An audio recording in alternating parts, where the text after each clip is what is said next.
आमे समस्ते आम चारिपाखे थिबा गछलता पशुपक्षी एपरिकी आमे निजे एसबु केउथिरे तियारी। सबु जीवनर आरंभ गोटिए छोट आश्चर्यजनक जिनिसरु होईछि। तेबे आज आमे सेही कोष आउ ता पछर कहानी माने कोष सिद्धांत विषय जानिबा। भाबिले आश्चर्य लागे नुहे कि जड़े मनीष गोटे विशाल गछ आउ आखिकु देखा जा नथिबा एक छोट जीवाणु एमानक भितरे किछि समानता थाइपारे। प्रथमे शुणिले अजब लागिपारे किंतु एहार उत्तर बहुत आश्चर्यजनक। आउ उत्तरटा सेत्तिकी सरल आउ सेत्तिकी गभीर। ताहा हेउछि कोष। हाँ, खरभ खरभ छोट छोट जीवंत कोठरी जेउथिरे आमे समस्ते तियारी। एहा ही जीवनर मूलदुआ। एही यात्रा आरंभ होइथिला 1665 मसियारे। रॉबर्ट हुक जेतेबेले प्रथम थर पाई कर्कर गोटे छोट खंडकु निज माइक्रोस्कोप तले देखिले से आश्चर्य होइगले। से जहा देखिले ताकु से एको महु फेणा सहित तुलना कले। किंतु एही कहानी रे गोटे बहुत मजादार मोड़ अछि जहा विषय आमे आगुकु कथा हेबा। ताहेले आग मूल कथाटा बुझिबा। कोष जिनिसटा कौन? सबुठु सहज भाषारे कहिले जेमिति इटा जोड़ी घर तयारी हुए, ठीक सेमिति कोष जोड़ी सबु जीवजंतु तयारी होइछंती। एहा हेउछि जीवनर सबुठु छोटो यूनिट। हुकଙ୍କର आविष्कार तो केवल गोटे आरंभ थिला। एहा परे आसिला एक वैप्लविक धारणा जाहाकु आमे कोष सिद्धांत बोली जाणु। तबे एहा केमिते गढ़ी उठिला? हेले जानिले आश्चर्य हेबे हुक्र आविष्कारर प्राय 200 वर्ष परे जाएं एही सिद्धांतकु पूरा रूप मिलिला। 1830 दशकरे स्लाइडेन आउ श्वान दर्शाइले जे सबु उद्भिद आउ प्राणी कोषरे तयारी। आउ 1855 रे विर्चो आउ गोटे गुरुत्वपूर्ण कथा जोड़िले जे नुआ कोष केवल पुराना कोषरो ही सृष्टि हुए। तो एई तीन जनको कामरू मिलिला क्लासिकल कोष सिद्धांतर 3टी मूल सूत्र। प्रथम, सबु जीव कोषरे तयारी। द्वितीय, कोष ही जीवनर मूलदुआ। आउ तृतीय, कोष केउ शून्यरू आसे नाही, एहा पूर्वरु थिबा कोषरू ही तयारी हुए। आउ एबे आसिला सेई मजादार मोड़ जहा कथा मु कहुथिली। आमे रॉबर्ट हुक विषय जहा जानिछे सेथिरे बोधे गोटे बड़ भूल धारणा रहिछि। चलंतु प्रकृत कहानीटा जानिबा। आमे समस्ते प्रायतः स्कूल रे पढ़िछे जे हुक जेतेबेले कोष देखिले तांकु मठरे थिबा सन्यासींकर छोट छोट कोठरी कथा मने पड़ीगला आउ सेथिपाई से तार ना सेल बा कोष रखिले। किंतु सत्य कथाटा कौन? ऐतिहासिक तथ्य कहुछि हुक तांकर प्रसिद्ध बही माइक्रोग्राफिया रे केबे भी सन्यासी किंबा मठर कोठरी कथा लेखि ही नाहांती। एही कहानी बहुत परे जोड़ा जाइथिबा एक काल्पनिक कथा। एइठी फरकटा बुझिबा बहुत जरूरी। आमकु शिखा जाइथिबा कहानी कहे कोष गोटे एकाकी कोठरी, किंतु हुक एहाकु देखिथिले गोटे पूरापूरी अलगा नजर। महुफेड़ा परी एक संयुक्त व्यवस्था भावरे। तांको पाई एगुड़िक खाली कोठरी नुहे बरं तरल पदार्थ जीवा हसिबा पाई पाइप भड़ी थिला। हुक्कंक पाई एगुड़ा खाली बॉक्स नथिला। से स्पष्ट भावरे लेखिछंती जे एगुड़िक रसरे परिपूर्ण थिला। से देखिथिले किपरि सतेज गछरु तरल पदार्थ बाहारुथिला जेउथिरु, तेणु तांको पाई कोषर गठन नुहे बरं तार काम माने परिवहन अधिक गुरुत्वपूर्ण थिला। अच्छा, तेबे इतिहासर एई भूलटाकु सुधारिबा परे चालंतु देखिबा आजिर विज्ञान एही सिद्धांतकु केउठी पहुंचैछि। एइठी देखंतु विज्ञान केते आगकु बढ़िछि। जेउठी पुराना सिद्धांत केवल कोषर बाहर रूपकु देखुथिला, आधुनिक सिद्धांत ता भितरकु जाई तार काम, जेनेटिक्स और रासायनिक प्रक्रिया को बुझाउछि। आधुनिक सिद्धांतरे 3टी बहुत बड़ा कथा जोड़ागला। प्रथम, आम शरीर चलिबा पाई जेउ शक्ति दरकार ताहा कोष भितरे ही तयारी हुए। द्वितीय, कोष भितरे थाए डीएनए माने जीवनर पूरा ब्लूप्रिंट जहा गोटिए पीढ़ीरु आर पीढ़ी को जाए। आउ तृतीय, पृथ्वीर सबु कोषर मूल रासायनिक गठन प्रायतः समान। हेले एसबु वैज्ञानिक कथार आम दैनंदिन जीवन रे कौन काम? एहा एटे गुरुत्वपूर्ण काहींकी? कारण सीधा कथा हैला कोष ही सबु किछि। एही गोटिए सिद्धांत जोगु आज आमे बुझी पारुछे रोग केमिति हुए, जेनेटिक इंजीनियरिंग भली क्षेत्र रे एते अग्रगति हेउछि, आउ चिकित्सा ठारू आरंभ करी कृषि पर्यंत सबु किछिरे एहार प्रभाव देखिबाको मिलुछि।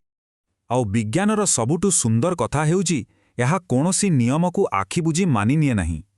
कोष सिद्धांत जेते महान हेले भी एहार किछि व्यतिक्रम रहिछि जहा आमकु अधिक चिंता करिबाकु बाध्य करे। आउ एहार सबुठु बड़ उदाहरण होउछि भाइरस। एमानकर निजर कोष नाही, एमाने अन्य जीवंत कोष बिना वंशवृद्धि भी करि पारंती नाही। ताहेले एमाने कोन, जीवित ना निर्जीव? ଏହି ପ୍ରଶ୍ନ ଆଜି ବି ବୈଜ୍ଞାନିକମାନଙ୍କୁ ଚିନ୍ତାରେ ପକାଏ। କୋଷର ଦୁନିଆ ଭିତରେ ଟିକେ ପଶି ଦେଖିବା। ଏଇଟା ହେଉଛି ଗୋଟେ ଉଦ୍ଭିଦ କୋଷ। ଦେଖନ୍ତୁ, ଏହାର ଚାରିପଟେ ଗୋଟେ ମଜବୁତ କାନ୍ଥ ଅଛି, ଯାହାକୁ କୋଷ ଭିତ୍ତି କୁହାଯାଏ। ଏଇଟା ହିଁ ଗଛକୁ ତାର ଦୃଢ଼ ଆକାର ଦେଇଥାଏ। ଆଉ ଏପଟେ ଦେଖନ୍ତୁ, ଏହା ହେଉଛି ଏକ ପ୍ରାଣୀ କୋଷ। ଏଥିରେ ସେହି ମଜବୁତ କାନ୍ଥଟା ନାହିଁ, ଯେଉଁଥିପାଇଁ ଆମ ଶରୀର ନମନୀୟ ହୋଇପାରେ। ଆଉ ଏଇ ଛୋଟ ପାର୍ଥକ୍ୟ ପାଇଁ ହିଁ ଉଦ୍ଭିଦ ଆଉ ପ୍ରାଣୀ ଜଗତ ଏତେ ଅଲଗା। ତେବେ ଶେଷରେ ଗୋଟେ ପ୍ରଶ୍ନ ମନକୁ ଆସେ। କୋଷ ସିଦ୍ଧାନ୍ତ ଊନବିଂଶ ଶତାବ୍ଦୀରେ ଜୀବନକୁ ଦେଖିବାର ନଜର ବଦଳାଇ ଦେଇଥିଲା। ଏବେ ଭାବିବାର କଥା, ଏକବିଂଶ ଶତାବ୍ଦୀରେ ସେମିତି କେଉଁ ନୂଆ ଧାରଣା ଆସିବ ଯାହା ଆମର ବୁଝାମଣାକୁ ପୁଣିଥରେ ସମ୍ପୂର୍ଣ୍ଣ ଭାବେ ବଦଳାଇଦେବ। ନମସ୍କାର, ଆମର ଏହି ବିଶ୍ଳେଷଣକୁ ସ୍ୱାଗତ, ଯେଉଁଠି ଆମେ ଜଟିଳ ବିଷୟଗୁଡ଼ିକୁ ସରଳ ଭାବରେ ବୁଝିବାକୁ ଚେଷ୍ଟା କରୁ। ଆଜି ଆମେ ଜୀବନର ସବୁଠୁ ମୌଳିକ ଏକକ ଅର୍ଥାତ୍ କୋଷ ବିଷୟରେ ଜାଣିବା। ଆସନ୍ତୁ ଗୋଟିଏ ମଜାଦାର ପ୍ରଶ୍ନରୁ ଆରମ୍ଭ କରିବା। ଭାବନ୍ତୁ ତ, ଗୋଟିଏ ପ୍ରାୟ 1.5 କିଲୋ ଓଜନର ଓଟପକ୍ଷୀ ଅଣ୍ଡା ଆଉ ଆମ ଶରୀରର ମାତ୍ର ଗୋଟିଏ ବୁନ୍ଦା ରକ୍ତ। ଏ ଦୁଇଟା ଭିତରେ କ'ଣ କିଛି ସାଧାରଣ କଥା ଥାଇପାରେ? ଆକାରରେ ତ ଆକାଶ ପାତାଳ ଫରକ। ହେଲେ ଜାଣିଲେ ଆଶ୍ଚର୍ଯ୍ୟ ହେବେ, ଉତ୍ତରଟା ବହୁତ ସରଳ। ଏ ଦୁଇଟା ଯାକ ଜିନିଷ କୋଷରେ ତିଆରି, ଆଉ ଏଇଠୁ ହିଁ ଜୀବନର ସବୁଠୁ ବଡ଼ ସତ୍ୟର ଆରମ୍ଭ ହୁଏ।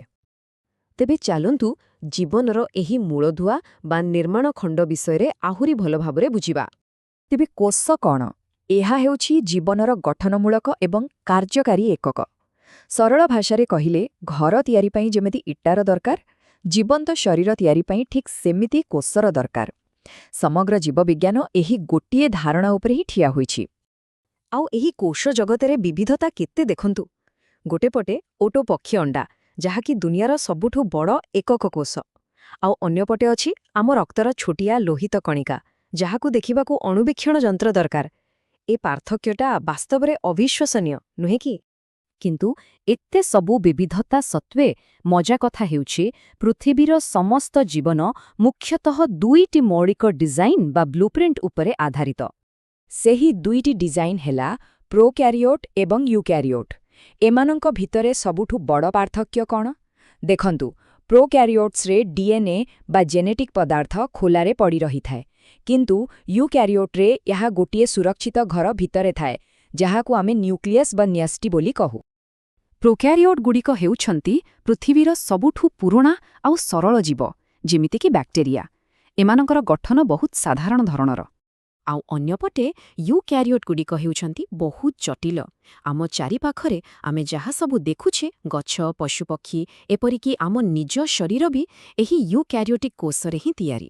ଆସନ୍ତୁ ଏବେ ଏହି ଜଟିଳ ୟୁକ୍ୟାରିଓଟିକ୍ କୋଷ ଭିତରେ ଟିକେ ବୁଲି ଆସିବା। କଳ୍ପନା କରନ୍ତୁ, ଏହା ଯେମିତି ଗୋଟେ ବ୍ୟସ୍ତବହୁଳ ସହର। ଦେଖନ୍ତୁ ତ ଏଇ କୋଷୀୟ ସହରକୁ, କେତେ ସୁନ୍ଦର ଭାବରେ ସବୁ ସଜା ହୋଇ ରହିଛି। ଏଠି ପ୍ରତ୍ୟେକ ଅଂଶର ନିଜର ଏକ ଖାସ୍ ଏବଂ ଗୁରୁତ୍ୱପୂର୍ଣ୍ଣ କାମ ଅଛି। ଆଉ ଏଇଟା ହେଉଛି ସହରର ମୁଖ୍ୟ କାର୍ଯ୍ୟାଳୟ, ନ୍ୟୁକ୍ଲିୟସ୍। ଏହା କୋଷର ମସ୍ତିଷ୍କ ପରି କାମ କରେ।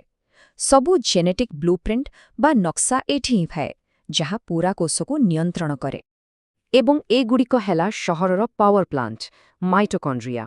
ଏମାନେ ଖାଦ୍ୟକୁ ଶକ୍ତିରେ ପରିଣତ କରନ୍ତି, ଯାହାକୁ ଏଟିପି କୁହାଯାଏ। ଏହି ଶକ୍ତି ହିଁ କୋଷର ସବୁ କାମ ପାଇଁ ଇନ୍ଧନ ଯୋଗାଏ। ସବୁଠୁ ଗୁରୁତ୍ୱପୂର୍ଣ୍ଣ କଥା ହେଲା, ଏହି ପୁରା ସହରଟା ଗୋଟିଏ ମାତ୍ର କୋଷ ଭିତରେ ବି ରହିପାରେ। ଯେମିତିକି ଏହି ଆମିବାକୁ ଦେଖନ୍ତୁ, ଏହା ନିଜେ ହିଁ ଗୋଟିଏ ସମ୍ପୂର୍ଣ୍ଣ ଜଟିଳ ୟୁକ୍ୟାରିଓଟିକ୍ ସହର। ତାହେଲେ ଯେତେବେଳେ ଏହିଭଳି ଅନେକ ସହର କୋଷ ଏକାଠି ମିଶି ବଡ଼ ଜୀବ ତିଆରି କରନ୍ତି, ସେତେବେଳେ କ'ଣ ହୁଏ? ସେମାନେ ନିଜ ନିଜ କାମରେ ବିଶେଷଜ୍ଞ ହୋଇଯାନ୍ତି। ଏହାର ଗୋଟିଏ ଭଲ ଉଦାହରଣ ହେଉଛି ସ୍ନାୟୁକୋଷ ବା ନ୍ୟୁରନ୍। ଦେଖନ୍ତୁ ତ ଏହାର ଲମ୍ବା ଲାଞ୍ଜ ପରି ଆକ୍ସନ୍କୁ। ଏହାକୁ ଖାସ୍ କରି ଦୂରକୁ ବୈଦ୍ୟୁତିକ ସଂକେତ ପଠାଇବା ପାଇଁ ତିଆରି କରାଯାଇଛି, ଠିକ୍ ଗୋଟିଏ ହାଇସ୍ପିଡ୍ କମ୍ୟୁନିକେସନ୍ ନେଟୱାର୍କ ପରି। ଆଉ ଏହି ବାର୍ତ୍ତା ପଠାଇବା ପ୍ରକ୍ରିୟାଟା ଆଶ୍ଚର୍ଯ୍ୟଜନକ ଭାବରେ ବହୁତ ଦ୍ରୁତ।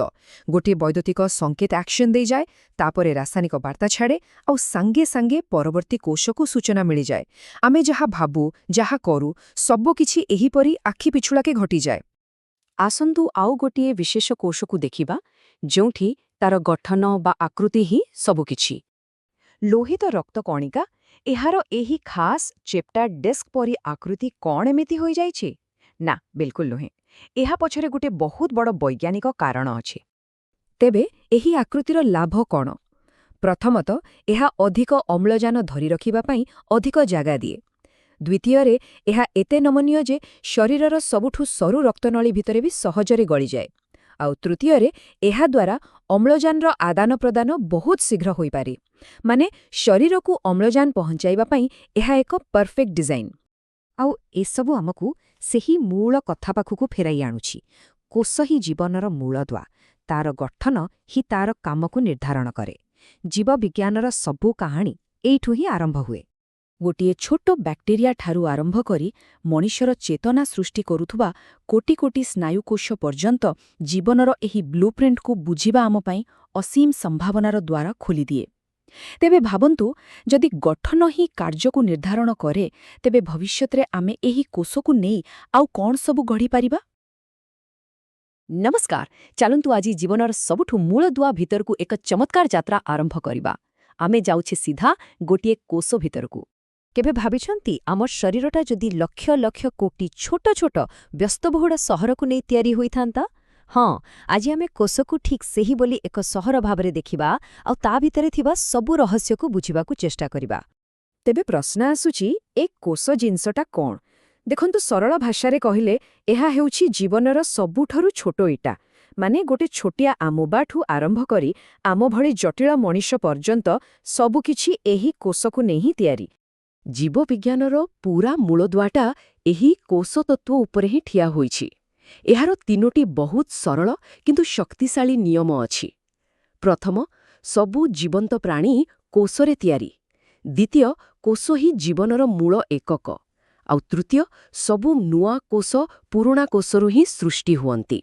ବାସ୍ ଏହି ତିନୋଟି ଧାରଣା ହିଁ ଜୀବନକୁ ବୁଝିବାର ଚାବିକାଠି। ଠିକ୍ ଅଛି, ତେବେ ଚାଲନ୍ତୁ ଆମ କୋଷର ସହର ଭିତରକୁ ଯିବା ଆଉ ପ୍ରଥମେ ଦେଖିବା ଏହାର କାରଖାନା କେମିତି କାମ କରେ। ଆମେ ଗୋଟିଏ ପ୍ରୋଟିନ୍ ତିଆରି ହେବାର ପୂରା ପ୍ରକ୍ରିୟାକୁ ଟିକେ ପାଖରୁ ଦେଖିବା। ଯେମିତି ଗୋଟେ ଆସେମ୍ବଲି ଲାଇନ୍ରେ କୌଣସି ଜିନିଷ ତିଆରି ହୁଏ, ଠିକ୍ ସେମିତି।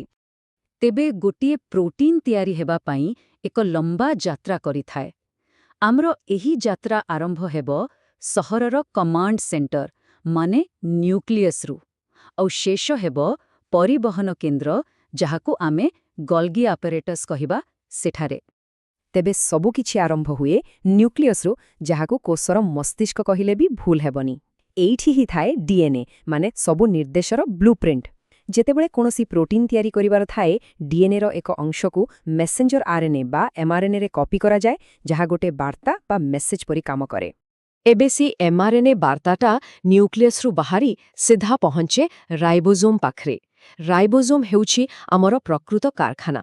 ଭାବନ୍ତୁ, ଯେମିତି ଆମେ ନିର୍ଦ୍ଦେଶ ପଢ଼େ ଲେଗୋ ଇଟାକୁ ଗୋଟିଏ ପରେ ଗୋଟିଏ ଯୋଡ଼ି ଏକ ଆକୃତି ଦେଉ, ଠିକ୍ ସେହିପରି ରାଇବୋଜୋମ୍ ଏମ୍ଆର୍ଏନ୍ଏ ନିର୍ଦ୍ଦେଶକୁ ପଢ଼େ ଆଉ ଆମିନୋ ଏସିଡ୍ଗୁଡ଼ିକୁ ଯୋଡ଼ି ଏକ ଲମ୍ବା ପ୍ରୋଟିନ୍ ଶୃଙ୍ଖଳା ତିଆରି କରିଦିଏ। ଏବେ ଏହି ନୂଆ କରି ତିଆରି ହୋଇଥିବା ପ୍ରୋଟିନ୍ ଶୃଙ୍ଖଳାଟି ଯାଏ ରଫ୍ ଏଣ୍ଡୋପ୍ଲାଜମିକ୍ ରେଟିକ୍ୟୁଲମ୍ ବା RER ଭିତରକୁ। ଏହାକୁ ରଫ୍ କୁହାଯାଏ କାରଣ ଏହାର ଦେହରେ ବହୁତ ରାଇବୋଜୋମ୍ ଲାଗିକି ଥାଏ। ଏଠାରେ ପ୍ରୋଟିନ୍କୁ ଠିକ୍ ଭାବରେ ଫୋଲ୍ଡ କରାଯାଏ, ମାନେ ତାକୁ ତାର ସଠିକ୍ ଆକୃତି ଦିଆଯାଏ। ଆଉ ହଁ, ଅନ୍ୟପଟେ ଅଛି ସ୍ମୁଥ୍ ER, ଯେଉଁଥିରେ ରାଇବୋଜୋମ୍ ନଥାଏ ଆଉ ସେ ଲିପିଡ୍ ଓ କାର୍ବୋହାଇଡ୍ରେଟ୍ ତିଆରି କରେ। ଆସେମ୍ବଲି ଲାଇନ୍ର ଶେଷ ପର୍ଯ୍ୟାୟ ହେଉଛି ଗୋଲ୍ଗି ଆପାରେଟସ୍। ଏହାକୁ କୋଷର ପୋଷ୍ଟ ଅଫିସ୍ କହିପାରିବା। ଏଇଠି ପ୍ରୋଟିନ୍ଗୁଡ଼ିକୁ ଶେଷ ସ୍ପର୍ଶ ଦିଆଯାଏ। ସେମାନଙ୍କୁ ଉପରେ ଠିକଣା ଲିବଲ୍ ଲାଗେ ଆଉ ଛୋଟ ଛୋଟ ପ୍ୟାକେଟ୍, ଯାହାକୁ ଭେସିକଲ୍ କୁହାଯାଏ, ସେଥିରେ ପ୍ୟାକ୍ କରି କୋଷ ଭିତରେ ବା ବାହାରକୁ ଠିକ୍ ଜାଗାକୁ ପଠାଇ ଦିଆଯାଏ। ପ୍ରୋଟିନ୍ ତ ତିଆରି ହୋଇଗଲା, କିନ୍ତୁ କଥା ହେଉଛି ଏହି ପୂରା ସହରକୁ ଚଲାଇବା ପାଇଁ ଶକ୍ତି କେଉଁଠୁ ଆସେ? ଚାଲନ୍ତୁ ଏବେ କୋଷର ପାୱାର ଗ୍ରେଡ୍ ବିଷୟରେ ଜାଣିବା। ଏତେ ସବୁ କାମ, ମାନେ କାରଖାନା ଚଳାଇବା, ଜିନିଷ ପରିବହନ କରିବା, ଏସବୁ ପାଇଁ ତ ପ୍ରଚୁର ଶକ୍ତି ଦରକାର। ତେବେ ଏହି ଶକ୍ତିର ଉତ୍ସ କ'ଣ? ଆଉ ଏହାର ଉତ୍ତର ହେଉଛି ମାଇଟୋକଣ୍ଡ୍ରିଆ। ଏହାକୁ ତ ସମସ୍ତେ କୋଷର ଶକ୍ତିକେନ୍ଦ୍ର ବା ପାୱାର ହାଉସ୍ ବୋଲି ଜାଣନ୍ତି। ଏହା ଆମେ ଖାଉଥିବା ଖାଦ୍ୟରୁ ଶକ୍ତି ବାହାର କରି କୋଷ ପାଇଁ ବ୍ୟବହାରଯୋଗ୍ୟ ଶକ୍ତିରେ ପରିଣତ କରେ। ମାଇଟୋକଣ୍ଡ୍ରିଆ ATP ନାମକ ଏକ ଅଣୁ ତିଆରି କରେ। ଏହି ATPକୁ କୋଷର ଶକ୍ତି ମୁଦ୍ରା ବୋଲି ଭାବିପାରିବେ। ଯେମିତି ଆମେ ଟଙ୍କା ଦେଇ ଜିନିଷ କିଣୁ, କୋଷ ଠିକ୍ ସେହିପରି ATP ଖର୍ଚ୍ଚ କରି ନିଜର ସବୁ କାମ କରେ। ଶକ୍ତି ବିଷୟରେ ତ ଜାଣିଗଲେ, କିନ୍ତୁ ଗୋଟେ ଭଲ ସହର ପାଇଁ ଖାଲି ଶକ୍ତି ହେଲେ ଚଳିବନି, ଅନ୍ୟାନ୍ୟ ସେବା ଆଉ ଏକ ସୁରକ୍ଷିତ ସୀମା ମଧ୍ୟ ଦରକାର। ଚାଲନ୍ତୁ ଦେଖିବା କୋଷ ଏସବୁ କେମିତି ପରିଚାଳନା କରେ। ପ୍ରତ୍ୟେକ ସହର ପରି କୋଷର ବି ନିଜର ଜରୁରୀ ସେବା ଅଛି। ଲାଇସୋଜୋମ୍ ହେଉଛି ଏହାର ସଫାଇ ବିଭାଗ, ଯାହା ବର୍ଜ୍ୟବସ୍ତୁକୁ ସଫା କରେ।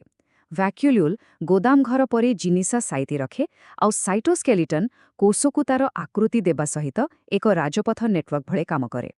ଆଚ୍ଛା, ପ୍ରତ୍ୟେକ ସହରର ଏକ ସୀମା ଥାଏ। ସବୁ କୋଷରେ ଏକ କୋଷ ଝିଲ୍ଲି ଥାଏ। ଏହା ଏକ ସୁରକ୍ଷାକର୍ମୀ ପରି କାମ କରେ, ମାନେ କିଏ ଭିତରକୁ ଆସିବ ଆଉ କିଏ ବାହାରକୁ ଯିବ ତାହା ନିୟନ୍ତ୍ରଣ କରେ। କିନ୍ତୁ ଉଦ୍ଭିଦ କୋଷରେ ଏହା ବ୍ୟତୀତ ଏକ ଅଧିକ ଶକ୍ତ କାନ୍ଥ ଥାଏ, ଯାହାକୁ କୋଷ ଭିତ୍ତି କୁହାଯାଏ। ଏହା ତାକୁ ଅଧିକ ସୁରକ୍ଷା ଆଉ ଦୃଢ଼ତା ଦିଏ। କୋଷ ତ ଏକାକୀ ରହେନି, ଏହାକୁ ନିଜର ତରଳ ପରିବେଶ ସହିତ ମଧ୍ୟ କାରବାର କରିବାକୁ ପଡ଼େ। ଚାଲନ୍ତୁ ଦେଖିବା ଅସ୍ମୋସିସ୍ ବା ପରାସରଣ ପ୍ରକ୍ରିୟା କେମିତି କୋଷକୁ ପ୍ରଭାବିତ କରେ। ଦେଖନ୍ତୁ, କୋଷର ଅବସ୍ଥା ତାର ପରିବେଶ ଉପରେ ବହୁତ ନିର୍ଭର କରେ। ଯଦି କୋଷ ବାହାରେ ପାଣିର ମାତ୍ରା ଅଧିକ ଥାଏ, ତେବେ ପାଣି ଭିତରକୁ ପଶେ ଏବଂ କୋଷ ଫୁଲିଯାଏ। ଏହାକୁ କୁହନ୍ତି ଟର୍ଜିଡ୍, ଆଉ ଏହା ଉଦ୍ଭିଦ ପାଇଁ ବହୁତ ଭଲ। କିନ୍ତୁ ଯଦି ବାହାରେ ଲୁଣ ବା ଚିନିର ମାତ୍ରା ଅଧିକ ଥାଏ, ତେବେ ପାଣି କୋଷରୁ ବାହାରିଯାଏ ଆଉ ସେଇଟା ସଙ୍କୁଚିତ ହୋଇଯାଏ। ଏଠାରେ ଏହି ପ୍ରକ୍ରିୟାକୁ ଟିକେ ପାଖରୁ ଦେଖିହେବ। ଦେଖନ୍ତୁ, ଗୋଟେ ସୁସ୍ଥ ସାଧାରଣ କୋଷକୁ ଯେତେବେଳେ ଲୁଣିଆ ଦ୍ରବଣରେ ରଖାଯାଉଛି, ପାଣି ବାହାରିବା ଆରମ୍ଭ ହେଉଛି। ଧୀରେ ଧୀରେ ଏହାର ଭିତର ଅଂଶ ମାନେ ପ୍ରୋଟୋପ୍ଲାଜମ ସଙ୍କୁଚିତ ହୋଇ କୋଷ ଭିତରୁ ଅଲଗା ହୋଇଯାଉଛି। ଏହି ଅବସ୍ଥାକୁ ହିଁ ପ୍ଲାଜମୋଲାଇସିସ୍ କୁହାଯାଏ। କିନ୍ତୁ ସବୁଠୁ ମଜା କଥା କ'ଣ ଜାଣନ୍ତି? ଏ ପ୍ରକ୍ରିୟାଟା ଓଲଟା ମଧ୍ୟ ହୋଇପାରେ। ଯଦି ଆମେ ସେହି ସଙ୍କୁଚିତ କୋଷକୁ ପୁଣିଥରେ ବିଶୁଦ୍ଧ ପାଣିରେ ରଖିବା, ତେବେ ପାଣି ପୁଣି ଭିତରକୁ ପଶିଯିବ ଆଉ କୋଷ ନିଜର ପୂର୍ବ ସୁସ୍ଥ ଅବସ୍ଥାକୁ ଫେରିଆସିବ। ଏହି ପ୍ରକ୍ରିୟାକୁ କୁହାଯାଏ ଡି-ପ୍ଲାଜମୋଲାଇସିସ୍। ୱାଃ, ଆମେ ବହୁତ କିଛି ଶିଖିଲେ। କିନ୍ତୁ ଏତେ ସବୁ ତଥ୍ୟ ମନେ ରଖିବା ଟିକେ କଷ୍ଟକର ହୋଇପାରେ। ସେଥିପାଇଁ ଚାଲନ୍ତୁ କିଛି ମଜାଦାର ସ୍ମରଣ କୌଶଳ ବା ନିମୋନିକ୍ସ ଦେଖିବା, ଯାହା ପଢ଼ାରେ ସାହାଯ୍ୟ କରିବ। ଜୀବମାନଙ୍କର ବର୍ଗୀକରଣ କ୍ରମ ମନେ ରଖିବା ପାଇଁ ଏହି ବାକ୍ୟଟି ବହୁତ କାମରେ ଆସେ। ଡିୟର କିଙ୍ଗ ଫିଲିପ କେମ୍ ଓଭର ଫର୍ ଗୁଡ୍ ସୁପ୍। ପ୍ରତ୍ୟେକ ଶବ୍ଦର ପ୍ରଥମ ଅକ୍ଷର ଗୋଟିଏ ଗୋଟିଏ ବର୍ଗକୁ ସୂଚାଏ। ଡୋମେନ୍, କିଙ୍ଗଡମ୍, ଫାଇଲମ୍ ଏମିତି ଆଗକୁ। ଠିକ୍ ସେହିପରି କୋଷଚକ୍ରର ପର୍ଯ୍ୟାୟଗୁଡ଼ିକ ମନେ ରଖିବା ପାଇଁ ଗୋ ସାଲି ଗୋ ମେକ୍ ଚିକେନ୍ ବାକ୍ୟଟିକୁ ମନେ ରଖିପାରିବେ। ଦେଖିଲେ, ଏମିତି କଲେ ପଢ଼ାଟା କେତେ ସହଜ ଆଉ ମଜାଦାର ଲାଗୁଛି। ଆଜି ଆମେ କୋଷ ସହରର ଏକ ବହୁତ ଭଲ ଯାତ୍ରା କଲେ। ଏବେ ପାଳି ଆପଣଙ୍କର। ଏହି ଜ୍ଞାନକୁ ବ୍ୟବହାର କରି ନିଜ ପାଇଁ କିଛି ନୂଆ ଆଉ ସୃଜନଶୀଳ ସ୍ମରଣ କୌଶଳ ତିଆରି କରିହେବ କି? ଟିକେ ଚିନ୍ତା କରନ୍ତୁ ଆଉ ନିଜର ଶିକ୍ଷଣ ଯାତ୍ରାକୁ ଆହୁରି ଆଗକୁ ନିଅନ୍ତୁ। ନମସ୍କାର। ଆଜି ଆମେ କୌଣସି ସାଧାରଣ ବାୟୋଲୋଜି କ୍ଲାସ୍ କରିବାନି, ବରଂ ଚାଲନ୍ତୁ ଏକ ଏମିତି ଅବିଶ୍ୱାସନୀୟ ଯାତ୍ରାରେ ବାହାରିବା, ଏକ ଏମିତି ସହର ଭିତରକୁ ଯାହା ଆମ ଚାରିପଟେ ଅଛି, କିନ୍ତୁ ଆମେ ତାକୁ ଖାଲି ଆଖିରେ ଦେଖିପାରୁନା। କେବେ ଭାବିଛନ୍ତି ଗୋଟେ ପୂରାପୂରି ଚଳଚଞ୍ଚଳ ଆତ୍ମନିର୍ଭରଶୀଳ ସହର ଗୋଟେ ଛୁଞ୍ଚିମୁନାରେ ବି ରହିପାରିବ? କ'ଣ ଲାଗୁଛି, ଏଟା କ'ଣ ସତରେ ସମ୍ଭବ? ହଁ ଆଜ୍ଞା, ଏହା ଏକଦମ ସମ୍ଭବ। ଆଉ ସେଇ ଆଣୁବୀକ୍ଷଣିକ ମହାନଗରୀର ନାଁ ହେଉଛି ଉଦ୍ଭିଦ କୋଷିକା। ତେବେ ଚାଲନ୍ତୁ ଆଜି ଆମେ ଏହାର ଗଳିକନ୍ଦି ବୁଲି ଆସିବା। ଆଚ୍ଛା, ଯେକୌଣସି ସହରରେ ପଶିବା ଆଗରୁ ତାର ସୀମା, ତାର ସୁରକ୍ଷା ବ୍ୟବସ୍ଥା ବିଷୟରେ ଜାଣିବାକୁ ପଡ଼େ, ଠିକ୍ ନା? ତେବେ ଆମ ଯାତ୍ରା ବି ଠିକ୍ ସେଇଠୁ ହିଁ ଆରମ୍ଭ ହେବ। ତେବେ ଦେଖନ୍ତୁ, ଏ ସହରର ସୁରକ୍ଷା ବ୍ୟବସ୍ଥା ଦୁଇସ୍ତରୀୟ। ସବା ବାହାରେ ଅଛି କୋଷ ଭିତ୍ତି, ମାନେ ଗୋଟେ ମଜବୁତ ପଥର ପାଚେରୀ ଭଳି, ଯିଏ ସହରକୁ ତାର ଆକାର ଦେଇ ରଖେ। ଆଉ ତା ଭିତରକୁ ଗଲେ ଅଛି କୋଷ ଝିଲ୍ଲି। ଏ ହେଉଛି ସହରର ଗେଟ୍ କିପର, ବହୁତ ସତର୍କ। କିଏ ଭିତରକୁ ଯିବ, କିଏ ବାହାରକୁ ଆସିବ, ସବୁ ହିସାବ ଏଇ ରଖେ। ଏବେ ଏହି ଯେଉଁ ଗେଟ୍ କିପର ଅଛି ନା, ପାଣି ପାଇଁ ତାର ଗୋଟେ ଖାସ୍ ନିୟମ ଅଛି। ଏହି ପୂରା ପ୍ରକ୍ରିୟାକୁ କୁହାଯାଏ ଅସ୍ମୋସିସ୍। ଏଇଟା ହିଁ ସହରର ୱାଟର ସପ୍ଲାଇ ସିଷ୍ଟମକୁ ପୂରାପୂରି ନିୟନ୍ତ୍ରଣ କରେ। ହେଲେ କଥା ହେଉଛି, ପାଣି ଭିତରକୁ ଯିବ ନା ବାହାରକୁ ଆସିବ, ସେଇଟା ନିର୍ଭର କରେ ସହର ବାହାରର ପରିବେଶ କେମିତି ଅଛି। ଚାଲନ୍ତୁ ଦୁଇଟା ପରିସ୍ଥିତିକୁ ଦେଖିବା। ଗୋଟେ ହେଲା ହାଇପରଟୋନିକ୍, ମାନେ ଯେତେବେଳେ ବାହାରେ ପାଣି କମ୍, ଆଉ ଅନ୍ୟଟି ହେଲା ହାଇପୋଟୋନିକ୍, ଯେତେବେଳେ ବାହାରେ ପାଣି ବହୁତ ବେଶୀ। ଆସନ୍ତୁ ପ୍ରଥମେ ହାଇପରଟୋନିକ୍ ପରିସ୍ଥିତିକୁ ବୁଝିବା। ମାନେ ଯେତେବେଳେ କୋଷିକାକୁ ଏମିତି ଏକ ଦ୍ରବଣରେ ରଖାଯାଏ ଯେଉଁଠି ପାଣି କମ୍ ଆଉ ଲୁଣ ଭଳି ଜିନିଷ ବେଶୀ, ସେତେବେଳେ କ'ଣ ହୁଏ? ସାଧାରଣ ନିୟମ ଅନୁସାରେ ପାଣି କୋଷିକା ଭିତରୁ ବାହାରକୁ ବୋହି ଆସେ। ଫଳରେ କ'ଣ ହୁଏ? କୋଶିକା ନିଜର ପାଣି ହରାଇ ପୁରା ଢିଲା ପଡ଼ିଯାଏ। ଠିକ୍ ଯେମିତି ପାଣି ଅଭାବରୁ ଗଛ ଝାଉଳି ପଡ଼େ, ସେମିତି। ଆଚ୍ଛା, ଏବେ ଆସନ୍ତୁ ଠିକ୍ ଏହାର ଓଲଟା ପରିସ୍ଥିତିକୁ ଦେଖିବା, ମାନେ ହାଇପୋଟନିକ୍ ସଲ୍ୟୁସନରେ କ'ଣ ହବ, ଯୋଉଠି କୋଶିକା ବାହାରେ ପାଣି ହିଁ ପାଣି। ଏଠି ପାଣି ବାହାରୁ କୋଶିକା ଭିତରକୁ ପଶିଆସେ। ଫଳରେ କୋଶିକା ପୁରା ଫୁଲିଯାଏ ଆଉ ଟାନା ହୋଇଯାଏ। ଭିତରେ ସୃଷ୍ଟି ହୋଇଥିବା ଏହି ଚାପକୁ ହିଁ କହନ୍ତି ଟର୍ଗର ପ୍ରେସର। ଆଉ ମଜାର କଥା ହେଉଛି, ଏହି ଚାପ୍ ଯୋଗୁଁ ହିଁ ଗଛଗୁଡ଼ିକ ସିଧା ଠିଆ ହୋଇପାରନ୍ତି। ଆଉ ଗୋଟେ ତୃତୀୟ ପରିସ୍ଥିତି ବି ଅଛି, ଯାକୁ କୁହନ୍ତି ଆଇସୋଟୋନିକ୍। ଏଥିରେ ଭିତରେ ବାହାରେ ପାଣିର ସାନ୍ଦ୍ରତା ପ୍ରାୟ ସମାନ। ତେଣୁ ଯେତିକି ପାଣି ଭିତରକୁ ଯାଏ, ଠିକ୍ ସେତିକି ବାହାରକୁ ଆସେ। ଫଳରେ କୋଶିକାର ଆକାର ସ୍ଥିର ରହେ, କିଛି ପରିବର୍ତ୍ତନ ହୁଏନି। ତେବେ ସହରର ସୀମା ଓ ସୁରକ୍ଷା ବ୍ୟବସ୍ଥା ତ ବୁଝିଗଲେ। ଏବେ ଚାଲନ୍ତୁ ସହରର ଶକ୍ତି କେନ୍ଦ୍ର ଆଡ଼େ ଯିବା, ମାନେ ସେହି ଜାଗାକୁ ଯେଉଁଠୁ ପୁରା ସହରକୁ ଚାଲିବା ପାଇଁ ଶକ୍ତି ମିଳେ। ଆଉ ଯେକୌଣସି ସହରକୁ ଚଳେଇବା ପାଇଁ ପାୱାର ହାଉସ୍ ତ ନିହାତି ଦରକାର। ଆମର ଏହି କୋଶିକା ସହରରେ ସେହି ପାୱାର ପ୍ଲାଣ୍ଟର ନାଁ ହେଉଛି ମାଇଟୋକଣ୍ଡ୍ରିଆ। ଏହାକୁ ତ କୋଶିକାର ପାୱାର ହାଉସ୍ ବୋଲି କୁହାଯାଏ। ଏହାର ଗଠନକୁ ଟିକେ ଦେଖନ୍ତୁ। ଭିତର ସ୍ତରଟି କେମିତି ସାପ ଭଳି ମୋଡ଼ି ହୋଇ ରହିଛି। ଏହି ଭାଙ୍ଗଗୁଡ଼ିକୁ କୁହନ୍ତି କ୍ରିଷ୍ଟେ। ଆଉ ଏହି ଭାଙ୍ଗ ଯୋଗୁଁ ହିଁ କମ୍ ଜାଗାରେ ବହୁତ ବେଶୀ ଶକ୍ତି ତିଆରି ହୋଇପାରେ, ଠିକ୍ ଯେମିତି ଗୋଟେ ବଡ଼ କାରଖାନାରେ ହୁଏ। କିନ୍ତୁ ଉଦ୍ଭିଦ କୋଶିକାର ସବୁଠାରୁ ବଡ଼ ଖାସିୟତ ହେଉଛି, ଏହା ପାଖରେ ନିଜର ସୋଲାର ପାୱାର ଫାର୍ମ ବି ଅଛି। ମାନେ ଏହା କେବଳ ଶକ୍ତି ବ୍ୟବହାର କରେନି, ବରଂ ନିଜ ଖାଦ୍ୟ ନିଜେ ତିଆରି କରେ।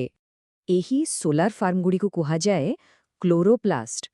ଏଥିରେ ଥିବା ସବୁଜ ରଙ୍ଗର କ୍ଲୋରୋଫିଲ୍ ହିଁ ସୂର୍ଯ୍ୟକିରଣରୁ ସିଧାସଳଖ ଖାଦ୍ୟ ତିଆରି କରେ। ଏହାଛଡ଼ା ଖାଦ୍ୟ ସଞ୍ଚୟ କରିବା ପାଇଁ ଆମିଲୋପ୍ଲାଷ୍ଟ ଆଉ ଫୁଲ ଫଳକୁ ରଙ୍ଗ ଦେବା ପାଇଁ କ୍ରୋମୋପ୍ଲାଷ୍ଟ ଭଳି ଅନ୍ୟ ପ୍ଲାଷ୍ଟିକ ମଧ୍ୟ ଥାଏ।